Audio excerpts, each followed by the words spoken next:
Olá, sétimo ano, tudo bem? É, Espero que vocês estejam bem. A gente hoje vai estar dando seguimento ao terceiro bimestre, estamos na nossa sétima aula. Essa aula 7 e 8 serão aulas de revisão, tá? Então, eu dividi em duas partes. Essa primeira parte a gente vai estar falando sobre localização de pontos no plano e coordenadas cartesianas. E na segunda parte a gente vai falar sobre as transformações geométricas no plano, ok? Vamos lá. Bom, quando a gente começou a falar sobre localização de pontos no plano, eu mostrei para vocês um planisfério, né? Que é o nosso globo terrestre, só que planificado. E aí a gente falou em latitude e longitude, que são posições, né, em que determinado lugar se encontra de acordo com os meridianos principais, que é a linha do Equador, né, que é a linha que divide o nosso hemisfério em hemisfério norte e hemisfério sul, ela é uma linha horizontal, né, e o meridiano de Greenwich, que é uma linha vertical que divide o hemisfério em leste e oeste, ok? E aí, de acordo com a localização de um ponto, a gente diz, né, em quantos graus, latitude e longitude, a gente fala em graus, né? Quantos graus ele está no hemisfério norte, ou no hemisfério sul, ou no leste e no oeste. Bom, e aí eu falei para vocês que quando a gente quer localizar um ponto no plano, a gente precisa mais do que uma simples informação, a gente precisa de coordenadas, né? É diferente de localizar um ponto numa reta numérica. Quando eu digo coordenadas, no nosso caso do nosso plano cartesiano, que é o R2, a gente precisa de duas coordenadas. Uma coordenada que vai me indicar a direção na vertical, a posição do objeto na vertical e na horizontal, tá? No nosso caso aqui, observa só, nessa teia a gente tem uma aranha, uma joaninha e um mosquito, né?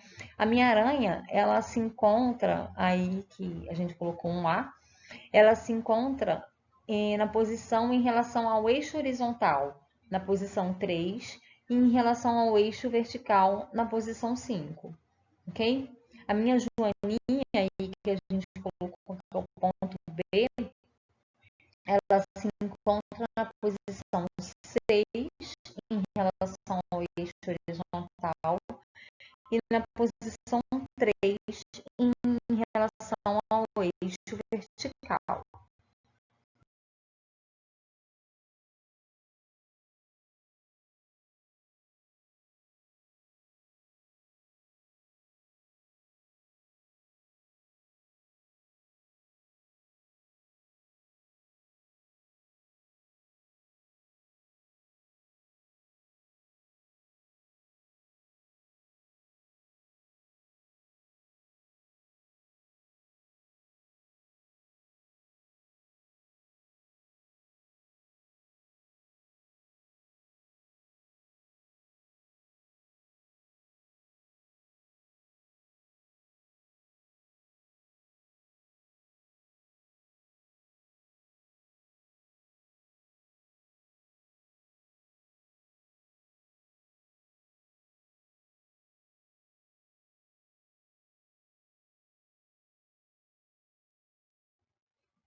Aí eu mostrei para vocês um plano cartesiano, né, que a gente está acostumado a trabalhar, onde o meu eixo horizontal, a gente denomina ele como eixo X, ok? E esse eixo horizontal é o eixo das abscissas, tudo bem? E o meu eixo vertical, que é o meu eixo Y, ele é o eixo das ordenadas. Então, toda vez que eu tiver um plano cartesiano, eu vou ter um ponto no eixo X e uma posição no eixo X e uma posição no eixo Y. O meu ponto vai se encontrar numa posição em relação ao eixo X, que é o eixo horizontal, e na posição vertical em relação ao eixo Y, ok?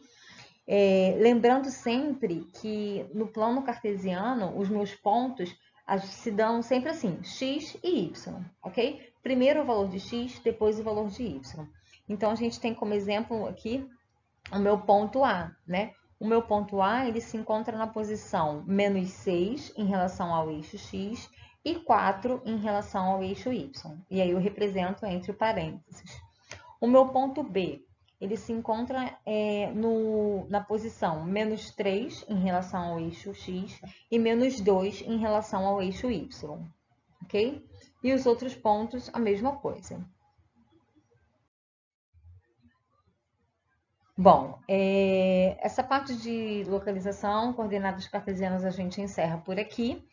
Eu sugiro que vocês refaçam as listas 1, 2 e 3, porque é onde tem exercícios sobre esse assunto. E qualquer dúvida a gente tira na próxima aula, ok? Fiquem com Deus, se cuidem e até a próxima.